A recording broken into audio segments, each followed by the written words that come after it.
Hello dear students, we are going to learn a new topic. Our topic of discussion is types of chromosome. Hello प्यारे बच्चों, इस video में हम discuss करने वाले हैं एक नया टॉपिक। हमारा टॉपिक ऑफ डिस्कशन है टाइप्स ऑफ क्रोमोसोम, गुणसूत्र के प्रकार। और इससे रिलेटेड क्वेश्चंस एग्जाम में कैसे आए हुए हैं यही हम डिस्कस करेंगे। वीडियो को एंड तक देखना। My name is Deepak Latter. I am going to explain all this in video. Now let's start the video. Types of chromosome. Different types of chromosome देखने को मिलते हैं किस बेसिस पे? On the basis of position of centromere. तो सबसे पहले तो आपको ये पता होना चाहिए किस बेसिस पे डिफरेंट टाइप्स ऑफ क्रोमोसोम देखने को मिलते हैं। Position of centromere. सेंट्रोमियर क्या होता है? अगर आपको ये नहीं पता तो आप इससे पहले स्ट्रक्चर ऑफ क्रोमोसोम का जो वीडियो है उसको देख लो, उसमें आपको समझ में आ जाएगा कि सेंट्रोमियर क्या होता है। देखो सेंट्रोमियर जो है किस पोजीशन पे है, इससे अलग टाइप क्रोमोसोम हो सकते हैं। ये स्टडी हम कहाँ पे करते हैं? सेल की जब सेल डिवाइड कर रही होती है उस टाइम में स्टडी करते हैं। सेल की डिवीजन फेज होती है, डिवीजन फेज में सेल जो है डिफरेंट फेजेस में जाती है। एक को कैरियोकाइनेसिस बोलते हैं, दूसरे को साइटोकाइनेसिस। फिर कैरियोकाइनेसिस की सब फेजेस होती हैं, प्रोफेज, मेटाफेज और थर्ड होती है एनाफेज और फोर्थ टीलोफेज। तो कौन सी फेज में आपको यहाँ डिफरेंट पोजिशन ऑफ क्रोमोसोम होने से, ठीक है, सेंट्रोमियर की, तो उसमें आपको टाइप्स ऑफ क्रोमोसोम अलग अलग शेप में दिखाई दे सकते हैं। ये कौन सी फेज होगी बेटा? बेस्ट फेज इसके लिए एनाफेज।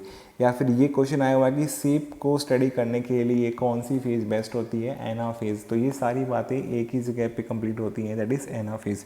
तो आपको पोजीशन ऑफ सेंट्रोमियर देखना है तो भी एनाफेज, आपको शेप ऑफ क्रोमोसोम स्टडी करना है तो भी anaphase.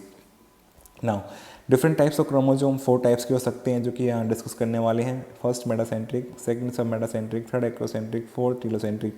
4 types of chromosome one by one discuss करेंगे। पहले मेटासेंट्रिक पे आते हैं। मेटासेंट्रिक क्या होते हैं बेटा? जिन क्रोमोसोम में सेंट्रोमियर बिल्कुल सेंटर में होता है। कहाँ पे होता है? बिल्कुल सेंटर में। अगर सेंटर में होगा तो दोनों ब्रांच की लेंथ देखो सेम होगी।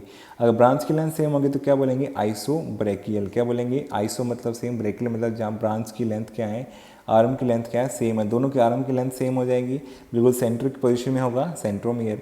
तो इस डायग्राम में कंप्लीटली आपको दिख रहा है बिल्कुल सेंटर में सेंट्रोमियर है और दोनों आर्म्स की लेंथ इक्वल है, तो क्या बोलेंगे? आइसोब्रेकियल भी इसका नाम हो सकता है। ये किस शेप के दिखाई दे सकते हैं? जब एनाफेज आएगी और ये जब अपोजिट पोल की तरफ जाएंगे डिवाइड करके तो वी शेप। किस शेप पे दिखाई देंगे? V shape. क्यों? क्योंकि अगर सेंटर में सेंट्रोमियर होगा और इससे अगर यहाँ पे स्पिनल फाइबर अटैच होगा तो ये इक्वल लेंथ की दिखाई देंगी दोनों आर्म्स, तो क्या बोलेंगे? V shape. Q/P ये क्या होता है बेटा? Arm ratio. क्या है? Arm ratio. 2 आर्म है, देखो एक आर्म ये रही और एक आर्म ये रही। तो लॉन्ग अगर आर्म हो जाए तो उसे क्या बोलते हैं? Q। शॉर्ट आर्म हो जाए उसे क्या बोलते हैं? P। देखो इसको याद कैसे करना है मैं आपको बहुत इजीली बता देता हूँ, नहीं तो इसमें हमेशा कन्फ्यूज जाते हैं बच्चे, को हमेशा प्रॉब्लम फेस करते हैं। देखो आर्म रेशो क्या होता है? Long arm by short arm. Long arm क्या होता है? क्यू बाद में आता है पी के बाद, तो लॉन्ग आर्म के लिए, लॉन्ग के लिए यूज़ करते हैं। शॉर्ट के लिए पी यूज़ करते हैं, पी पहले आता है, तो शॉर्ट के लिए पी पहले आता है और यहाँ पे लॉन्ग के लिए बाद में आता है, तो क्यू यूज़ करते हैं। Long arm by short arm के रेशो को हम क्या बोलते हैं? Arm ratio. पहले तो आपको यही पता होना चाहिए। अब जिसमें देखो दोनों आर्म इक्वल लेंथ की हैं तो Q/P बराबर हैं, तो क्या हो जाएगा? Ratio equal to 1। क्या हो जाएगा? आर्म रेशो मेटासेंट्रिक क्रोमोसोम का कैसा होता है? Equal to 1। किस शेप में होते हैं? वी शेप में होते हैं। और अगर डायग्रामेटिकली पहचानना तो आपको इस तरह से दिखाई देगा एनाफेज के अंदर।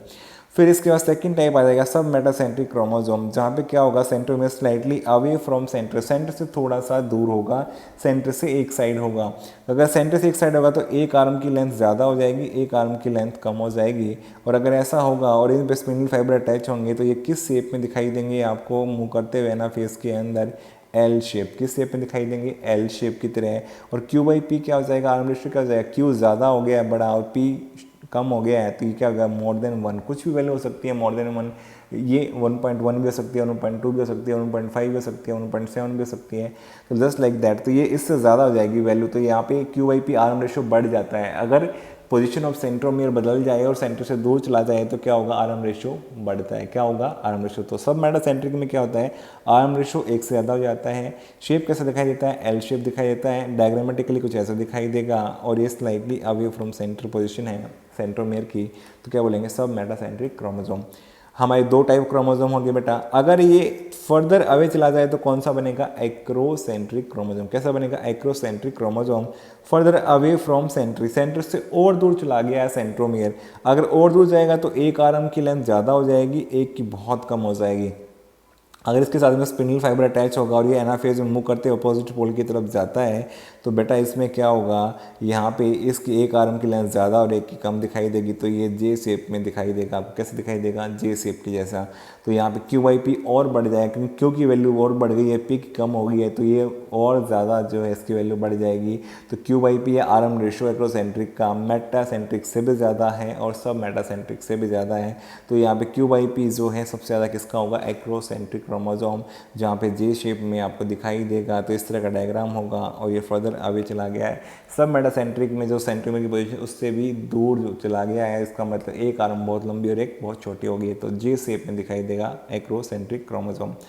इसके बाद 4 टाइप आता है बेटा टीलोसेंट्रिक। टीलोसेंट्रिक पे जैसा आपका नाम पता लग रहा है, टीलो मतलब एंड, जहाँ पे सेंट्रोमियर कहाँ चला जाए, बिल्कुल आर्म के एंड पे चला जाए, तो यहाँ पे क्या हो जाएगा, telocentric at the end of chromatid. Chromatid क्या होती है बेटा, इसकी आर्म को बोलते हैं क्रोमेटिड। तो बिल्कुल एंड पे चला गया, तो शेप कैसा दिखाई दे रहा है, आई शेप, क्योंकि ये आई के जैसे दिखाई दे रहा है, तो आई शेप दिखाई दे रहा है यहाँ पे। और यहाँ पे देखो बेटा क्यू आई पी क्या होगा, डिफाइन नहीं कर सकते, क्यों, क्योंकि क्यू तो है यहाँ पे, लेकिन पी की वैल्यू जो है यहाँ पे पी की वैल्यू 0 है, और किसी को 0 से डिवाइड करेंगे तो क्या हो जाएगा, नॉट डिफाइंड या अनडिफाइंड हो जाएगा। तो यहाँ पे आर्म रेशो को हम डिफाइन नहीं कर सकते फॉर टीलोसेंट्रिक। तो क्वेश्चन कैसे आ सकते हैं, क्वेश्चन बेटा सिंपली आ सकते हैं, आर्म रेशो के बेसिस पे अरेंज करवा लेते हैं, और इंक्रीजिंग ऑर्डर में या डिक्रीजिंग ऑर्डर में। अगर इंक्रीजिंग ऑर्डर में यहाँ पे अरेंज करवाया तो मेटासेंट्रिक आएगा सबसे छोटा, उसके बाद क्या आएगा, सब मेटासेंट्रिक, उसके बाद क्या आएगा बेटा एक्रोसेंट्रिक। इसको हम कंसिडर नहीं कर पाएंगे बेटा, इसकी वैल्यू डिफाइंड नहीं है। तो हमेशा ऑर्डर क्या बनेगा, इंक्रीजिंग ऑर्डर मेटासेंट्रिक, सब मेटासेंट्रिक, और फिर क्या बनेगा, एक्रोसेंट्रिक। क्या बनेगा बेटा, एक्रोसेंट्रिक। नेक्स्ट देखो यहाँ पे जो है डिक्रीजिंग ऑर्डर आ जाए तो सबसे ज़्यादा किसका होगा, एक्रोसेंट्रिक का, उससे कम क्या होगा, सब मेटासेंट्रिक, उससे कम क्या होगा, मेटासेंट्रिक। और टीलोसेंट्रिक का डिफाइन नहीं कर सकते। या फिर शेप के बेसिस पे आ सकता है कि मैच द फॉलोइंग करवा लेगा आपसे, मेटासेंट्रिक किससे मैच करेगा, वी शेप से, सब मेटासेंट्रिक एल शेप से, एक्रोसेंट्रिक जे शेप से, और टीलोसेंट्रिक आई शेप से। तो यहाँ से भी क्वेश्चन आ सकते हैं। या फिर पोजिशन ऑफ सेंट्रोमियर, अगर आइसोब्रेकल टाइप है, सेंटर में है तो मेटासेंट्रिक, स्लाइटली अवे है तो सब मेटासेंट्रिक। ये नीट में आए हुए क्वेश्चन हैं बट मैं जितने बता रहा हूँ ये सारे।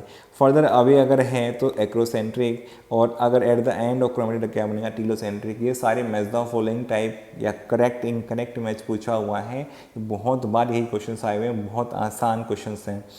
फिर इसमें डायग्राम दिया हुआ है एनसीईआरटी में, अगर आप पढ़ते हैं तो एनसीईआरटी में डायग्राम दिया है जहाँ पे डिफरेंट टाइप्स ऑफ क्रोमोसोम दिखाए हुए हैं। यहाँ पे एक ये दिखाया हुआ है, एक ये वाला दिखाया हुआ है, 4 फोटो दिए हुए हैं बेटा। इसमें ध्यान से देखो क्या होगा इसके अंदर, यहाँ पे इन्होंने ये वाला जहाँ पे ऑलमोस्ट इक्वल लेंथ की दिख रही है, तो ये कैसा होगा, मेटासेंट्रिक। कैसा होगा बेटा, ये मेटासेंट्रिक। इसमें एक इक्वल, यहाँ पे देखो इक्वल लेंथ की नहीं रही, एक लॉन्ग होगी एक शॉर्ट होगी, तो क्या हो जाएगा बेटा, सब मेटासेंट्रिक।